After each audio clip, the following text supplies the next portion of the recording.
Assalamualaikum warahmatullahi wabarakatuh. Pertama-tama perkenalkan, nama saya Linda Dwi Witrianingrum. Saya dari kelas Fisika Ganjil 2018.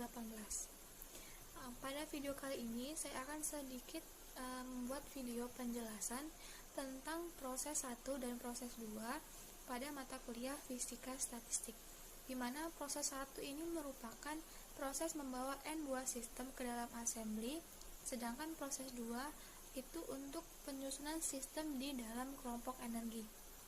Nah, untuk yang pertama ini kita langsung saja ke proses yang pertama terlebih dahulu, yaitu membawa masuk si N buah sistem ke dalam assembly. Nah, tujuan si proses 1 ini yaitu untuk menghitung berapa sih jumlah cara yang dapat kita tempuh pada setiap proses pertama, yaitu membawa N buah sistem di luar ke dalam assembly. Nah, si proses ini tidak bergantung pada konfigurasi assembly. Yang terpenting adalah bagaimana cara membawa masuk si N buah sistem ini ke dalam assembly. Nah, untuk menentukan jumlah cara tersebut terdapat beberapa step by step atau langkah-langkah yang dapat kita ikuti. Nah, di sini saya akan membacakan langkah-langkahnya terlebih dahulu. Langkah yang pertama yaitu ambil satu sistem dari daftar N buah sistem yang berada di luar assembly. Nah, kita di sini bebas memilih assembly satu sistem dari N buah sistem yang ada tersebut. Jadi, jumlah cara pemilihan sistem yang pertama kali kita bawa untuk masuk ke dalam assembly adalah N cara. Nah, untuk langkah yang kedua, yaitu setelah sistem pertama dimasukkan ke dalam assembly, maka tersisa N-1 sistem dalam daftar di luar.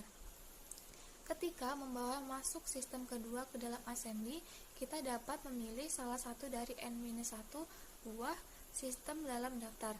Jumlah cara pemilihan sistem ini adalah N-1 cara. Kemudian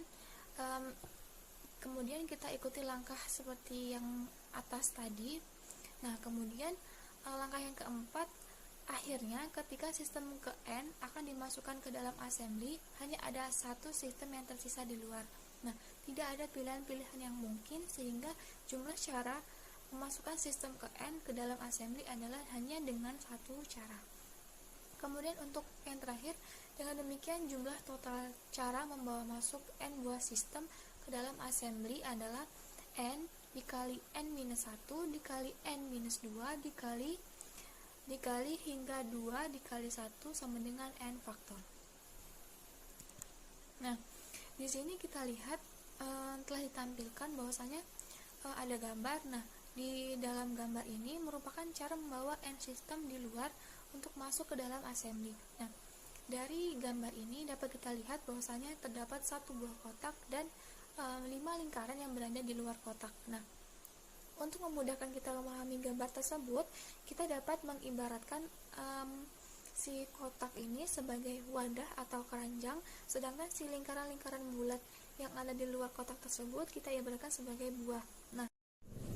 Nah, tadi kan kita udah perumpamakan si kotak dan si bulat tuh.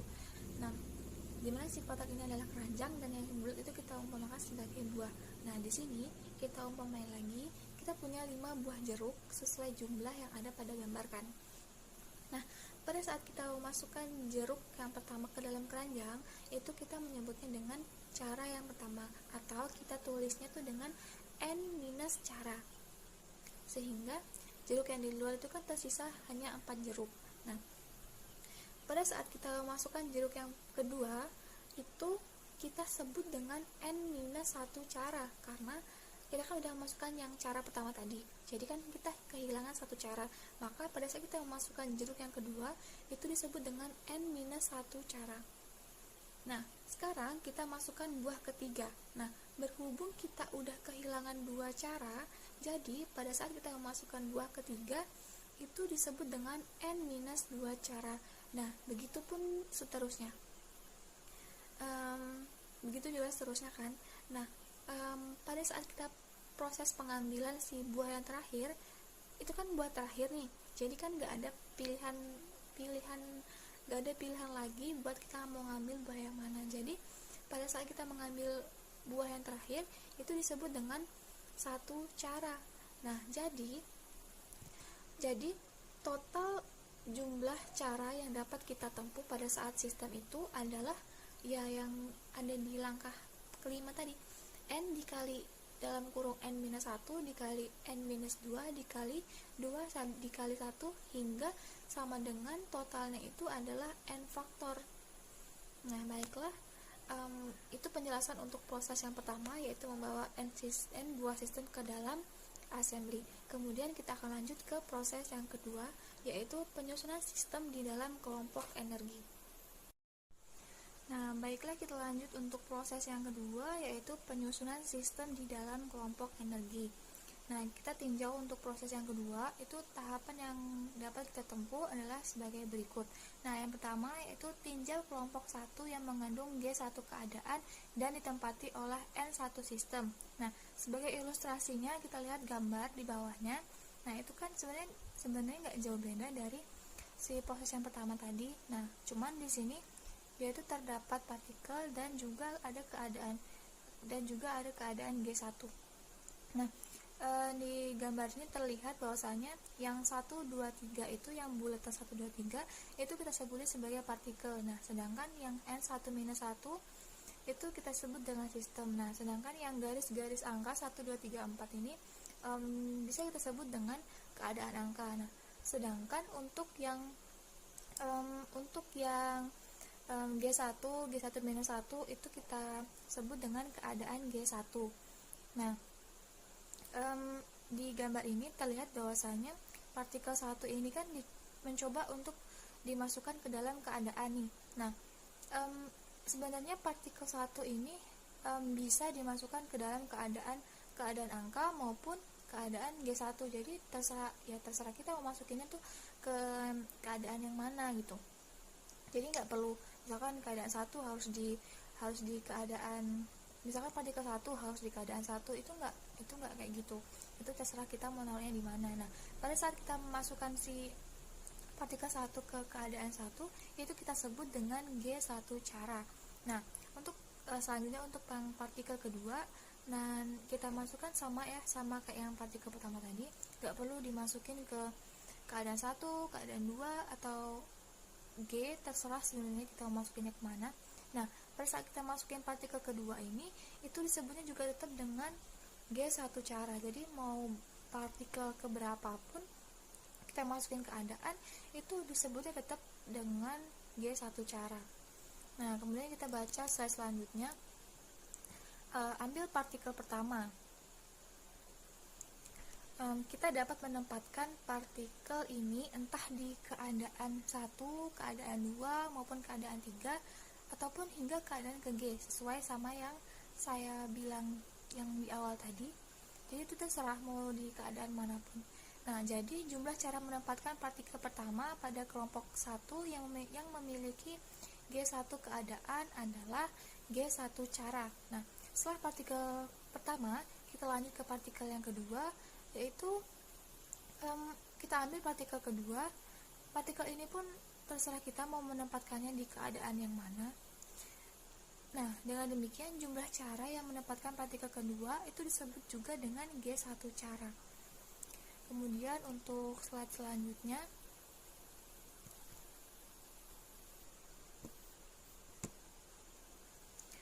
hal yang sama juga berlaku bagi partikel ketiga, keempat, dan partikel seterusnya, hingga akhirnya si jumlah cara kita menempatkan N1 partikel pada G1 keadaan itu adalah G1 dikali G1 dikali G1 sampai ke G1 N1 buah perkalian, itu sama dengan G1 pangkat N1.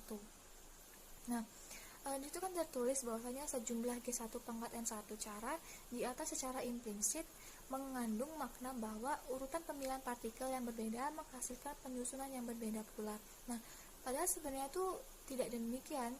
Urutan pemilihan yang berbeda dari sejumlah N1 partikel yang tidak pengaruh pada penyusunan asalkan jumlah partikelnya tuh pada tiap bangku itu tuh sama kayak jumlah partikelnya gitu. Nah, kemudian urutan pemilihan sejumlah partikel, misalnya kita bilang dengan N1 partikel, itu menghasilkan N1 faktor. N1 faktor macam cara penyusunan. Nah, dengan demikian, jumlah real cara penyusunan N1 partikel itu dapat kita tuliskan G1 N1 per N1 faktor. Nah, penjelasan yang sama juga itu berlaku sama partikel yang kedua. Nah, kalau partikel kedua itu kita tulisnya dengan G2 N2 per N2 faktor. Nah, sedangkan untuk partikel yang selanjutnya atau kita sebut dengan NS dan GS itu dapat kita tulis sebagai GS pangkat N1 per NS faktor. Nah, akhirnya jumlah cara mendistribusikan secara bersama-sama N1 sistem pada kelompok dengan G1 keadaan N2 sistem pada kelompok dengan G2 keadaan itu dapat kita tulis sebagai berikut nih. G1 N1 per N1 faktor dikali G2 pangkat N2 per N2 faktor, begitu seterusnya. Kemudian dengan demikian jumlah cara mendapatkan N buah sistem ke dalam konfigurasi yang mengandung N1 sistem pada kelompok dengan G1 keadaan, N2 sistem pada kelompok dengan G2 keadaan, NS sistem pada kelompok dengan GS keadaan adalah dapat dilihat itu ya, yang persamaan gitu. Nah, kemudian kita tinjau asesmen yang terisolasi dari lingkungan. Nah, tidak ada pertukaran partikel maupun energi antara assembly dan lingkungan. Dengan demikian, jumlah sistem N dan energi total U yang dimiliki assembly itu adalah konstan. Akibatnya, maka terdapat kedua persamaan yang dapat kita lihat bersama-sama. Nah, mungkin segitu saja penjelasan yang dapat saya sampaikan pada video kali ini. Kurang dan lebihnya saya mohon maaf. Saya akhiri. Wabillahi taufiq wal hidayah. Wassalamualaikum